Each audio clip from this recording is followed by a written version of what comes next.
Bueno, de entrada un saludo a todos los compañeros.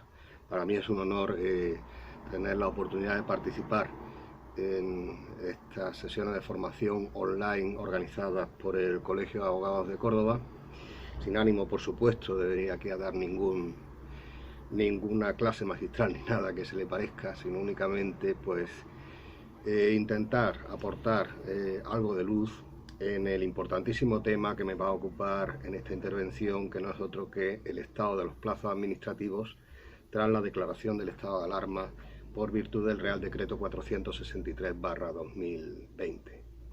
Antes de empezar, sois conscientes, lo sabéis, lo intuís, bueno, pues que el ordenamiento jurídico administrativo es un ordenamiento extraordinariamente complejo, con una regulación extraordinariamente dispersa, extraordinariamente casuística, derivado fundamentalmente pues, bueno, de la multitud de materias en las que se despliega la actividad administrativa, cosa que bueno, podemos constatar todos a diario. Por eso esta intervención no va a tener una vocación, digamos, exhaustiva, agotadora de absolutamente todos los plazos en absolutamente todos los procedimientos que hay, o sea, porque el vídeo pues nos podría llevar semanas y excedería con mucho del tiempo que se me ha pedido que emplee, pero sí abordar, mejor dicho, lo que sería esa regulación general, que bueno, que es la que en su mayor parte nos va a afectar a todos en nuestra mayor parte de la actividad que desarrollamos y vamos a desarrollar. Bueno, y sin más preámbulos, comenzaremos por definir lo que serían nuestras normas de cabecera, nuestras normas que vamos a tener, nuestro marco normativo, las normas que vamos a tener en cuenta, que son, en primer lugar, como no podría ser de otra manera, la Ley 39/2015 de Procedimiento Administrativo Común, en cuyo artículo 30 se regulan los términos y los plazos en el ámbito administrativo, el Real Decreto 463/2020, que declara el estado de alarma, el Real Decreto 465/2020, que modifica el anterior, y finalmente el importantísimo Real Decreto Ley 11/2020, bueno, que introduce unas singularidades, que modifica lo anterior, introduciendo además unas singularidades muy importantes y que hay que manejar, ya lo advertimos, con sumo cuidado. Bien, vamos a dar en primer lugar lectura a la disposición adicional tercera del Real Decreto 463/2020, que es el que introduce lo que es la regulación inicial y general del estado de los procedimientos en el ámbito administrativo. No es muy larga, dice así. Disposición adicional tercera, Real Decreto 463/2020. Se suspenden los términos y se interrumpen los plazos para la tramitación de los procedimientos de las entidades del sector público. El cómputo se reanudará en el momento en que pierda vigencia el presente Real Decreto, en su caso las prórrogas del mismo. En primer lugar, habría que distinguir lo que es, habla la disposición adicional, de suspender términos y de interrumpir los plazos, que no es lo mismo. Hablamos, siguiendo al maestro García de Enterría, hablamos de término, aquel lapso temporal dentro del cual en un momento determinado hay que realizar el acto de actuación administrativa. Hablamos de plazo al lapso temporal dentro del cual y en cualquier momento se puede realizar el acto de actividad administrativa. Por ejemplo, en el ámbito de la contratación pública, ejemplo de término, se confiere o se requiere al contratista para que en el término de 5 días hábiles comparezca, desde la notificación, comparezca en la obra al objeto de otorgar la correspondiente acta de replanteo en compañía o en unión del director facultativo y el representante legal de la obra. Estamos hablando de un término, es decir, desde la notificación contaríamos 1, 2, 3, 4, al quinto día habría que comparecer. O se requiere al contratista para que en el término de 5 días hábiles comparezca al licitador, para que en el término de 5 días hábiles comparezca en esta unidad de contratación al objeto de otorgar contrato administrativo. Ejemplo de un término, ejemplo de un plazo, que todos conocemos y tenemos en mente, se confiere al interesado el plazo de 15 días hábiles para formular alegaciones. Sería un plazo dentro del cual en cualquier momento podríamos formularlas. Sigue diciendo, son 6 apartados, el número 2, la suspensión de términos y la interrupción de plazos se aplicará a todo el sector público definido en la Ley 39/2015. Es decir, todas las entidades definidas en el artículo 2 de la Ley 39/2015, Estado, comunidades autónomas, entidades que integran la administración local, también la administración institucional, por supuesto, los organismos autónomos, etcétera, conforme están relacionados en el referido precepto. Las corporaciones de derecho público, también, en lo que supletoriamente la Ley 39/2015 les sea de aplicación, naturalmente que sí. Punto 3. Dice la disposición adicional. No obstante lo anterior, el órgano competente podrá acordar mediante resolución motivada las medidas de ordenación e instrucción estrictamente necesarias para evitar perjuicios graves en los derechos e intereses del interesado en el procedimiento y siempre que éste manifieste su conformidad o cuando el interesado manifieste su conformidad con que no se suspenda el plazo. Es decir, el punto 3 establece, la referida disposición adicional establece la posibilidad de que el procedimiento continúe con 2 requisitos. Primero, resolución motivada del órgano competente y en segundo lugar, conformidad del interesado. ¿Y qué pasa si el procedimiento continúa sin resolución motivada? O bien existe una resolución por la cual se acuerda la continuación, pero que yo no estoy de acuerdo. El interesado no está de acuerdo ni ha dado su conformidad.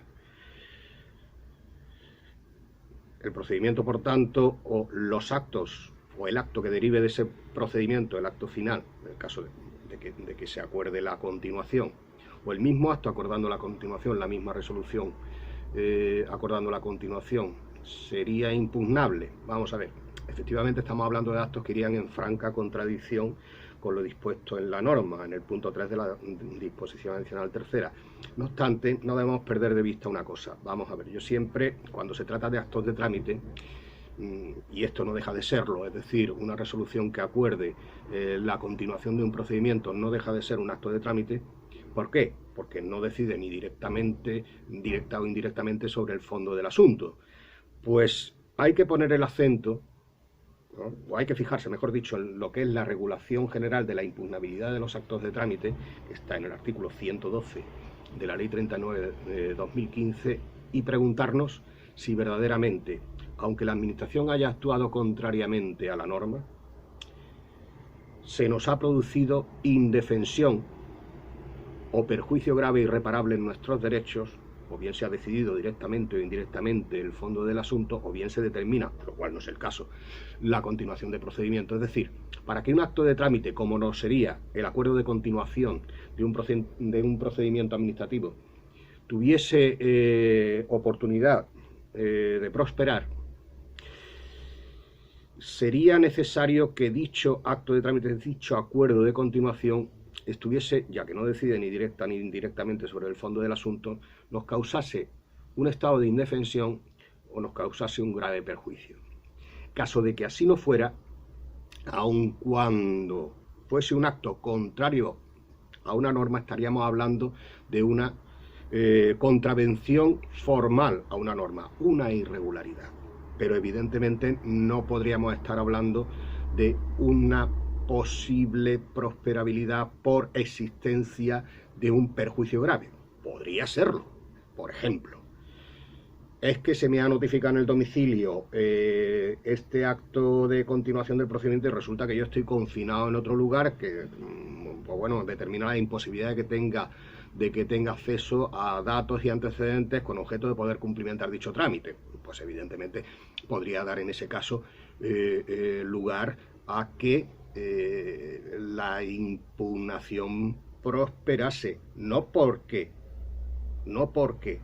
la resolución de continuación del procedimiento hubiese sido realizada sin la conformidad del interesado o la falta absoluta de resolución motivada, no en tanto a un incumplimiento de la disposición adicional tercera, cuanto, además de ese incumplimiento formal, habría un incumplimiento de fondo, o una afección de fondo, cual es la producción de indefensión o la determinación de perjuicios graves o irreparables para el interesado.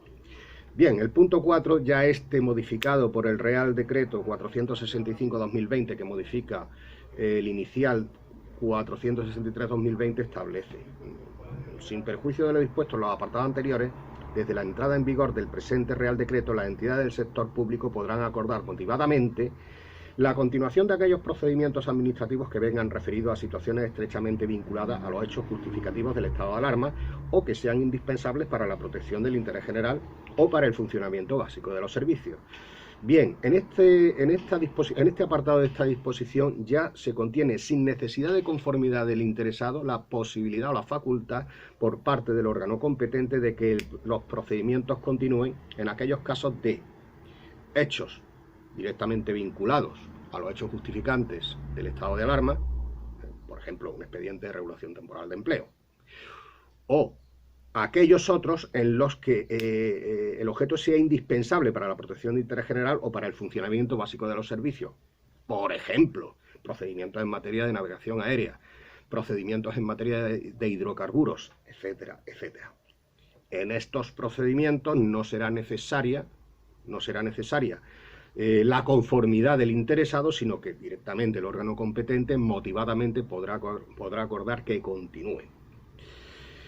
Los últimos puntos, que son el 5 y el 6 de la referida disposición adicional tercera que estamos examinando, que es la regulación inicial, pues se refieren a la exclusión de la misma, es decir, continúan, no les afecta la suspensión de los plazos. El punto 5, a los procedimientos en materia de seguridad social relativos a liquidación de cuotas, cotización y afiliación, a eso no les afectará esta regulación general referente a la suspensión, ni tampoco, punto 6 y último, a los procedimientos tributarios que se regulan por su normativa específica. Por tanto, ¿cómo queda el panorama general? Pues de la forma que hemos descrito, es decir, la regla general es la suspensión, salvo excepciones, bien sean ope legis, como son los procedimientos tributarios y de seguridad social, o bien aquellos que vengan en cualquier tipo de procedimiento por resolución motivada del órgano competente, siempre y cuando esté conforme el interesado y siempre con la salvedad que os acabo de comentar, o bien en aquellos otros que estén estrechamente vinculados con los hechos justificantes del estado de alarma o sean imprescindibles para la protección de los intereses del interés general o del funcionamiento básico de los servicios. Bien, en la aplicación práctica, de esta regulación, en principio no tiene mayor problema, simplemente tener cuidado en identificar qué tipo de plazo, en qué tipo de procedimiento estamos trabajando. Nos ha pillado la declaración del estado de alarma el día 14 de marzo, qué tipo de procedimiento tenemos y qué tipo de plazo tenemos. Me pilló el estado de alarma con un plazo de alegaciones de 15 días hábiles, si es por días. Evidentemente, los plazos por día, según el artículo 30 de la Ley 39 de 2015, ya sabéis que se cuentan como hábiles, sin excluir, excluyendo, mejor dicho, sábado, domingo y festivo, y si es por años o por meses, se cuentan de fecha a fecha, es decir, sin excluir los días inhábiles, como son sábados, domingos y festivos. Quiere yo decir que nos pilla un procedimiento el día con 10 días hábiles consumidos el día 13 de marzo. Bien, nos quedan 5, nos lo llevamos al primer día hábil siguiente después de la declaración del estado de alarma y se reanuda el cómputo donde lo dejamos, nos quedarán 5. ¿Qué es por meses o años? Tengo un recurso de reposición que me vence el 31 de marzo. Muy bien, en este caso cuidado porque el plazo es por meses y por tanto no se excluyen ni sábados, ni domingos, ni festivos. Habría que contar los días naturales mediantes desde el 14, inclusive hasta el 31, que vencería teóricamente el plazo para la formulación de ese recurso de reposición, y esos días naturales nos lo llevamos al momento en el cual se alce el estado de alarma. Como se está hablando, que no se sabe, se produce este alzamiento del estado de alarma un día 9 de mayo, nos lo llevaríamos al día 10, que es domingo. Se cuenta por cuanto que es un plazo por días naturales. Se computan de fecha a fecha y por tanto no se excluyen ni sábados, ni domingos, ni festivos. Y entonces contaríamos de ahí a los 18 días más naturales y el que determine el día 18 sería el fin de nuestro plazo. Ya digo, teniendo cuidado de identificar que el plazo y no perder de vista de si es por meses o por años no tiene mayor dificultad. Mayor dificultad tiene la modificación, y entramos en el penúltimo apartado del tema de los plazos administrativos, la modificación que introduce el Real Decreto Ley 11/2020 de 31 de marzo, por lo que de confusión de modificación en primer lugar supone respecto de la regulación general que acabamos de exponer, y de confusión por cuanto la misma no está realmente muy clara o puede motivar error en el administrado a la hora de confundir el procedimiento al cual le es de aplicación. Vamos a dar lectura a la misma y así lo vamos a entender. Disposición adicional octava del Real Decreto Ley 11/2020, bajo el título Ampliación de plazo para recurrir. Y dice así: el cómputo de plazo para interponer recursos en vía administrativa o para instar cualquier otro procedimiento de impugnación, reclamación, conciliación, mediación y arbitraje que lo sustituyan de acuerdo con lo previsto en las leyes, en cualquier procedimiento del que puedan derivarse efectos desfavorables o de gravamen para el interesado, se computará desde el día hábil siguiente a la fecha de finalización de la declaración del estado de alarma, con independencia del tiempo que hubiera transcurrido desde la notificación de la actuación administrativa objeto de recurso o impugnación con anterioridad a la declaración del estado de alarma. Vamos a ver, dos cuestiones importantísimas respecto de esta disposición adicional octava que, como vemos, está modificando sustancialmente respecto de algunos supuestos la regulación general que acabamos de ver. En primer lugar, es de aplicación únicamente a medios de impugnación, es decir, recursos en vía administrativa o medios de impugnación sustitutoria. No es de aplicación, por tanto, a medios de impugnación jurisdiccional, es decir, no es de aplicación al recurso contencioso administrativo, que podremos interponer en su fecha, de acuerdo con lo dispuesto en el artículo 46 y siguientes de la Ley 29/98, reguladora de la jurisdicción contenciosa. Solamente es de aplicación a procedimientos, a medios de impugnación, es decir, recursos en vía administrativa o medios de impugnación sustitutivos de los mismos. Y únicamente, segunda cuestión, respecto de determinados procedimientos, que son aquellos de los que puedan derivarse efectos desfavorables o de gravamen para el interesado. Se me ha preguntado alguna vez, vamos a ver, es que un procedimiento del cual se deriven efectos desfavorables todo aquel en el que a mí se me desestime una solicitud de una licencia, de una autorización administrativa en general, de una subvención. No, no es eso. No hemos de confundir lo que sean perjuicios derivados de una desestimación de una solicitud para el interesado, de efectos desfavorables o de gravamen en un procedimiento administrativo, porque no tiene nada que ver. Siguiendo al maestro García de Enterría, la diferenciación de ambas categorías se encontraría fundamentalmente en que en el procedimiento del cual se pueden derivar efectos desfavorables o de gravamen para el interesado, la Administración está ejerciendo esencialmente una potestad de autotutela o una potestad de intervención. Un ejemplo más claro de la potestad de autotutela que tenemos todos en mente sería la potestad sancionadora o la potestad disciplinaria. Es, por tanto, del propio objeto del procedimiento y del ejercicio de la potestad de donde pueden derivarse esos efectos desfavorables o de gravamen. Nada que ver con que no se estime una solicitud en un procedimiento administrativo. Más claro, nos dice García de Enterría. Mire usted, en un procedimiento del cual no se deriven efectos desfavorables ni de gravamen para el interesado queda igual que estaba en su esfera jurídica, personal y patrimonial. Es decir, podrá haber una incidencia, un perjuicio, como se dice, pero eso será una incidencia refleja, no directa, como ocurriría en aquellos procedimientos de los cuales se derivasen efectos desfavorables o de gravamen, como por ejemplo una sanción. El administrado, por tanto, ante una desestimación de una licencia, de la solicitud de una licencia, o ante una desestimación de la solicitud de cualquier autorización administrativa o de una subvención, se queda en su esfera igual. Es decir, antes no tenía la licencia, después de la desestimación tampoco la tiene. Se queda exactamente igual de fastidiado. Pero su esfera jurídica, personal y patrimonial no sufre alteración, como sí lo sufre por ejemplo, por el ejercicio de la potestad sancionadora, por ejemplo, la potestad de deslinde, por ejemplo, la denegación de una subvención no, pero sí, la acción de reintegro, procedimiento para la acción de reintegro de una subvención por incumplimiento de las finalidades.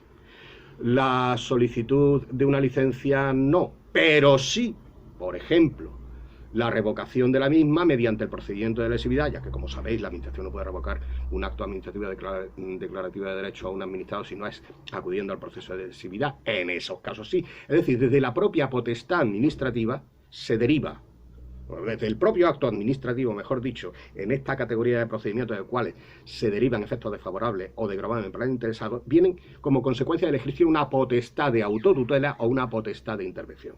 Bueno, no sé si ha quedado claro, tampoco es que mis condiciones, mis dotes, pues bueno, pedagógicas sean especialmente brillantes.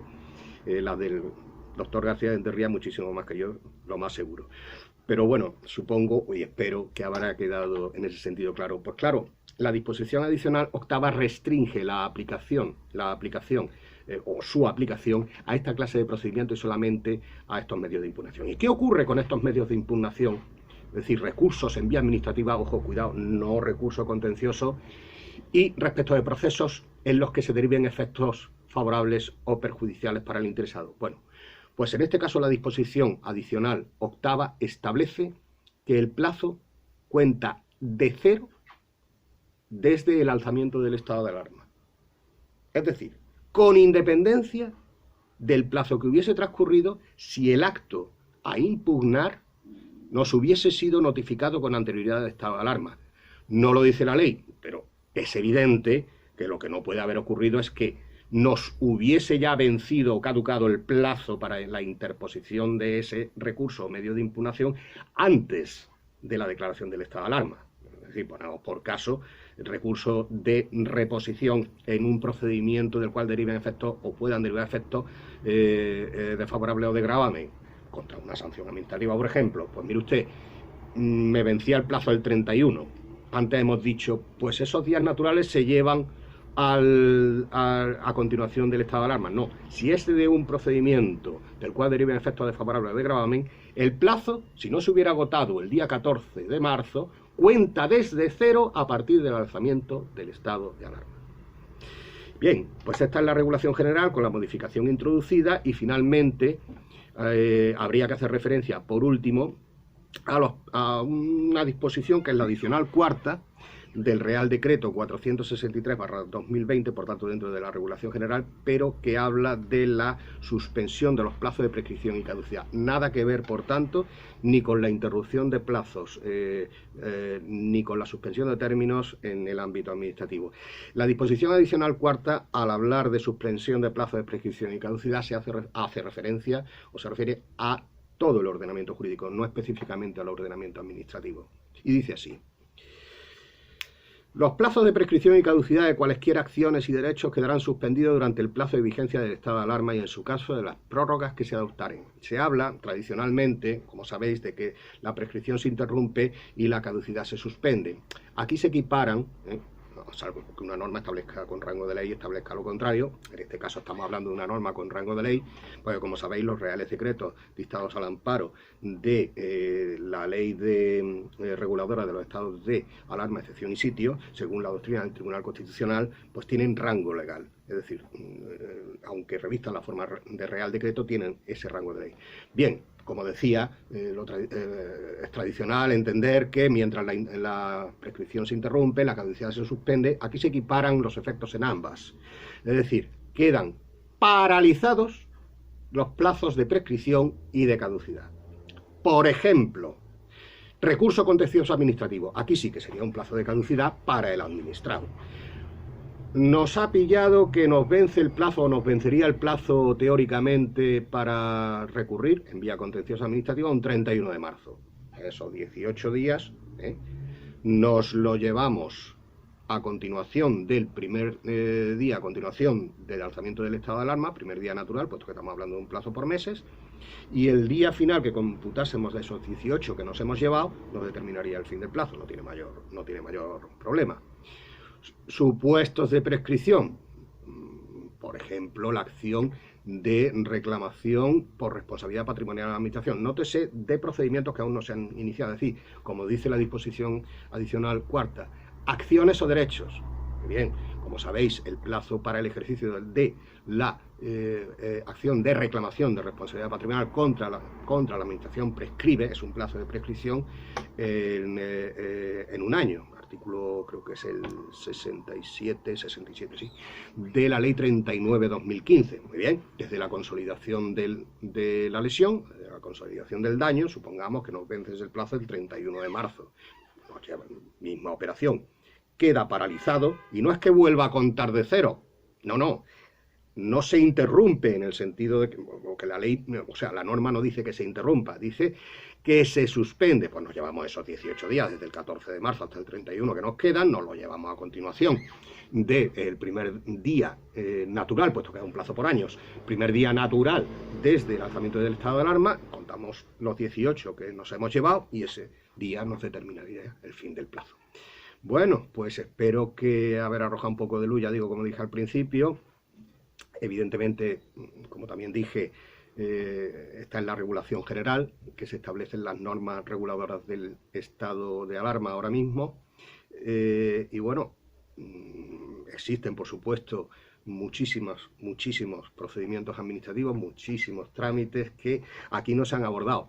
Pero si estáis interesados, en la red existen maravillosos estudios. Yo recomendaría, por ejemplo, el del profesor Diego Gómez, también el del maestro Sebach, al que mando un saludo desde aquí si me ve, y felicitarle por su maravilloso blog de Derecho Público. Y no me resta más pues que mandaros a todos un abrazo, daros las gracias.